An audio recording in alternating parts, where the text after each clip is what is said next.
Hello friends, today I'm going to tell you about anime where the guy tested her and grew stronger from her blood. Please guys, subscribe to my channel and like this video so you don't miss any new videos.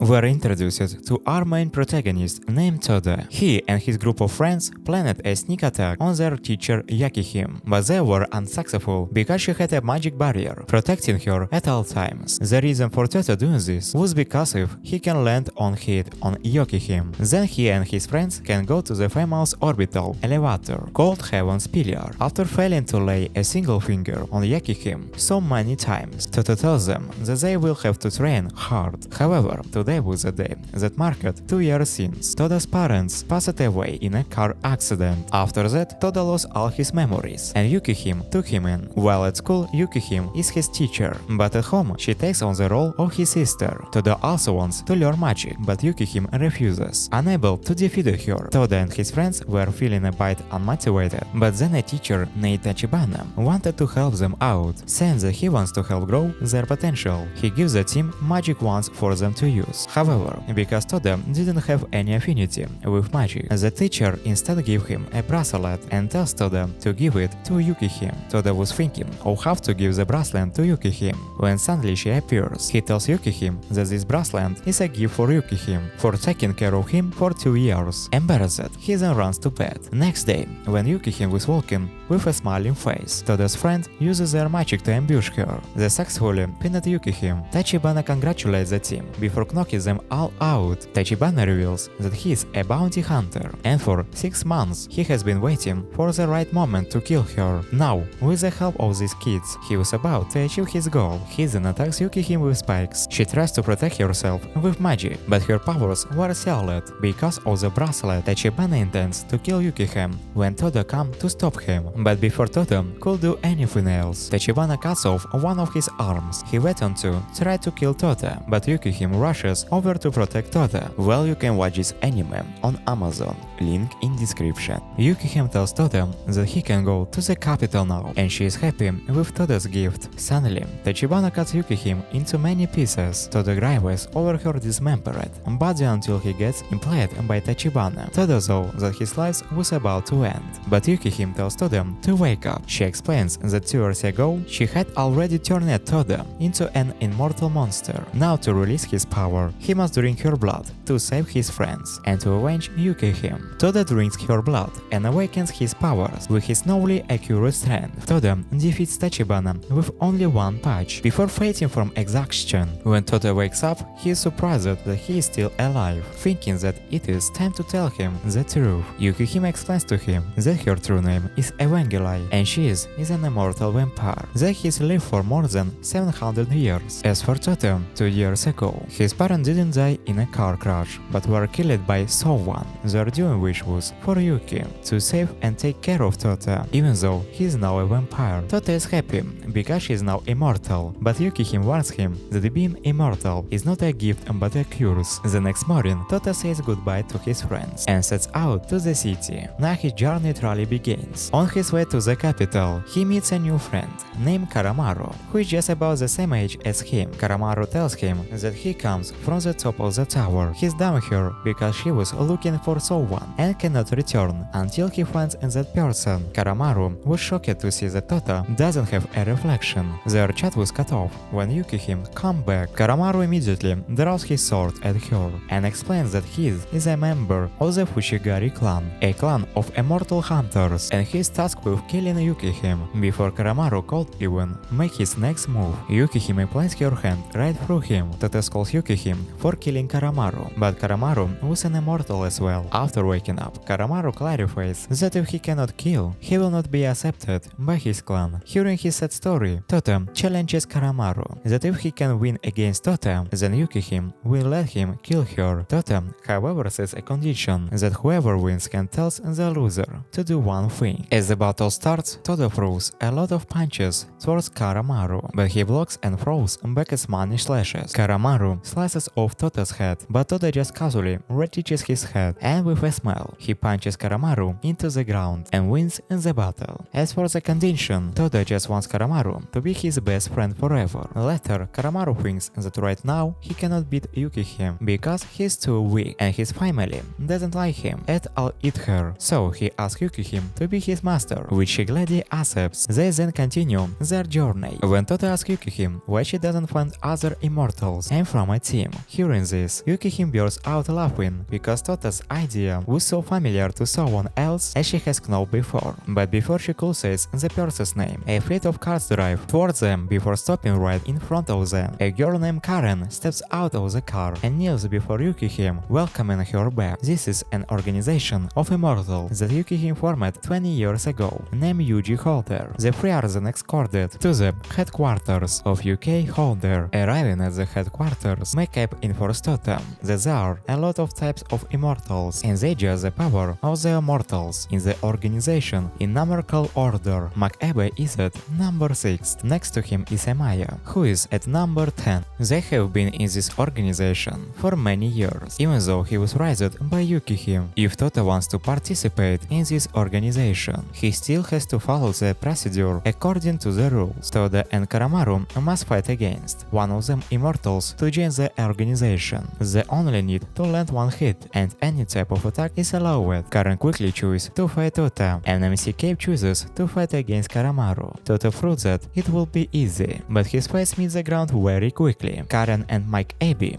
have amazing fighting, and both Karamaru and Touta cannot hit them. Later, while they were sitting together, a maid passing in front of the Sandly falls from crane to many bugs. After helping her out, Shinobu tells them that she is not an immortal and a regular human, but through some luck she got to work in this place as a maid, waiting to help their new friend. Touta and Karamaru carried some boxes to the storage. When Touta hears a voice calling to him, curious Touta convinces Karamaru to check it out with him. After they reach a building, they meet a drunk guy named Jinbai. He's also a member of UQ Holder at number 2, just behind Yukihime. Jinbai tells Touta to try lifting the sword. If he can lift it, then it is his to keep. Touta tries with all his strength, but fails. Then Jinbai tries to tell Touta about the sword's history, and that many have tried, but very few have succeeded in pulling it out. That Touta hears a voice telling him to turn the dial on the sword, after which he can easily lift it. King Jinbai shocked. Soon they realize that they can change the weight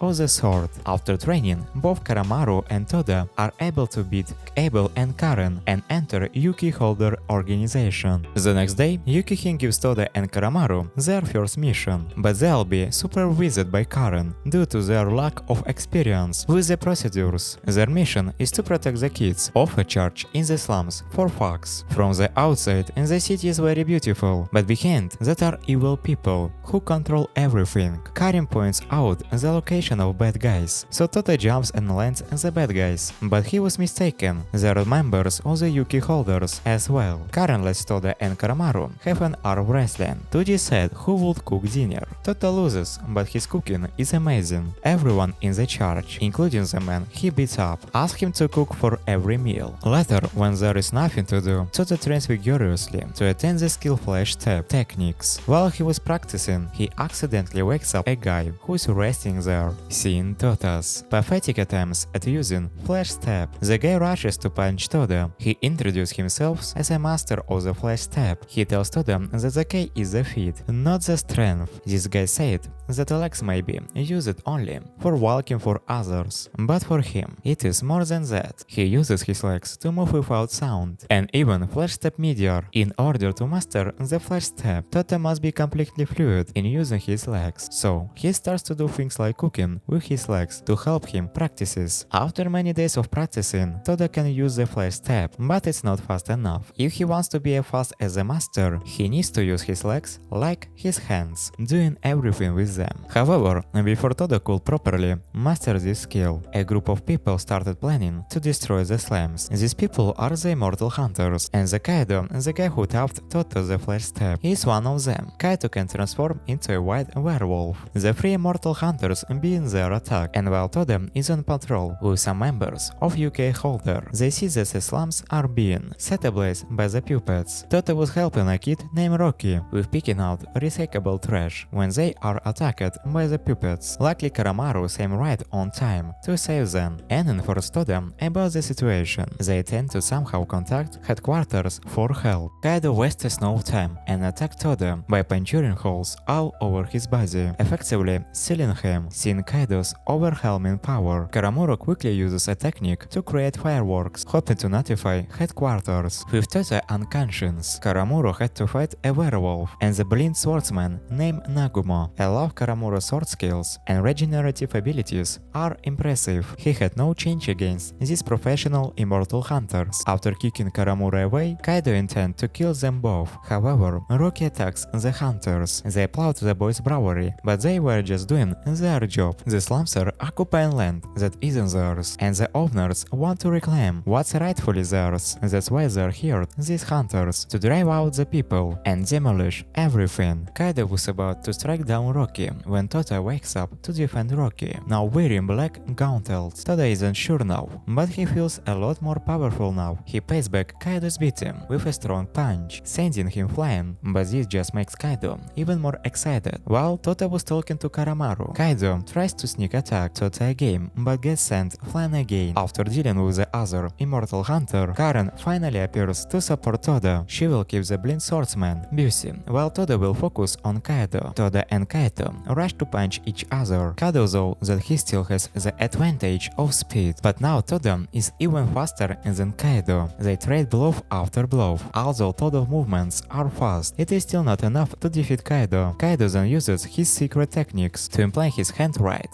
Kaido though he had killed his disciple. Suddenly, Tota's body grew a pair of black wings that cuts off Kaido's arm. Seeing this, the blind swordsman finally recognizes this power. It's called Magia Arabia, a dark magic that holds the secret of immortality, granting its user incredible power, but with the risk of their souls being consumed. There have only been two recorded users of the secret magic. One is a witch known as the Dark Evangel, and the second is the witch's disciple, the strongest mage in the world. Now Touta is the third person to possess the dark magic. Touta, with his overwhelming power, almost killed Kaido, but at the last second, he regains his conscience. He doesn't want to fight like this. After a huge explosion, the dark magic disappears, and Touta comes back to his normal self. To end of their battle, Kaido recommends an arm wrestling match. He thinks that he'll beat Touta, but through his pure strength, Touta wins in the end. The slums, however, are completely missed. Luckily, Yukihime, using her ice magic, puts out all the fires. She then gets to meet the blind swordsman, who she hasn't seen in 20 years. After talking for a while, the blind swordsman and Kaido say their goodbyes and retreat. Later, Touta asks Yukihime about why he has this dark magic. Yukihime explains that because Touta was created from her, so it is obvious that he inherited it from her. A few days later, an organization member named Kerry Shakurman, who has the ability to return to the past, meets Touta and informs him that he will soon be kidnapped by Fate Avarknus, who is currently the most powerful wizard in the world. About 80 years ago, Fate, Yukihime, and Toda's grandfather, Negi, working together to resolve an accident on Mars and save the world. At the time, Fate was considered a hero, but after Negi's disappearance, Fate's personality completely changed, and he gradually becomes the enemy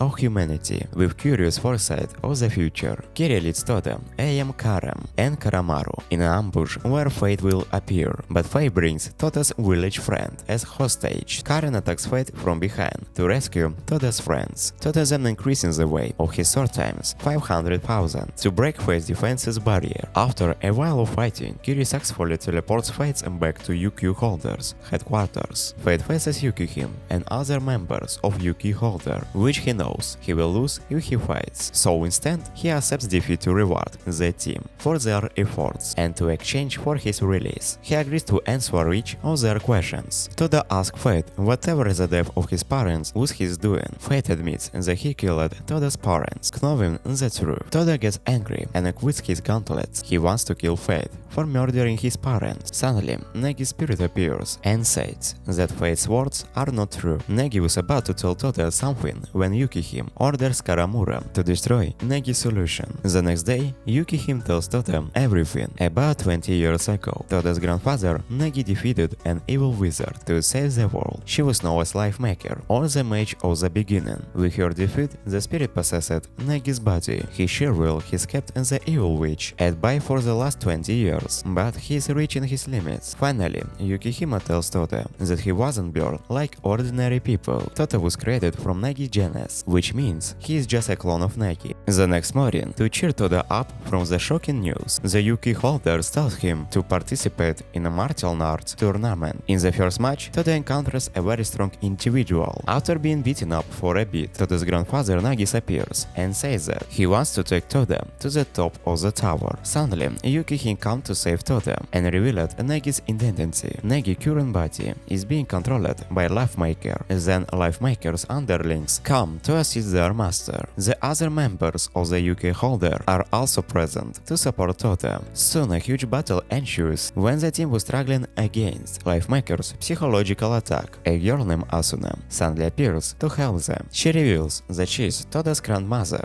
because Touta was created from Negi and Asuna James. She informs Touta that his true power will awaken soon. Then come back to reality. Following what Asuna told them, they will try to hold all the enemy until Touta awakens his power. Even Fate come to assist Touta's group. After a heartfelt talk between Yukihime, Fate, Touta and Negi, Touta can finally awaken his true power, but even so, Touta can't defeat Life Maker. While he was able to land a 5 hits on Life Maker, Touta was stabbed from behind. Soon, Touta's power activates and it sends Negi to another dimension. Here Negi is ruined with his past friends. Each of them awakens a bit of negative memory from the past. Then, Touta successfully helped Negi to remember everything, and so, with the help of everyone from the past and future, Life Maker can do nothing but accept defeat. After everything was settled, Fate returns to the top of the tower. The Yuki Holder organization also returned to their normal operations. Later that day, Touta suddenly confesses to Yukihime, but was rejected. Yukihime knows full well that the person that she truly loves was Touta's great-grandfather. Thank you for watching this video. If you like it, please subscribe to my channel. Well, you have been with you. See you later. Bye bye.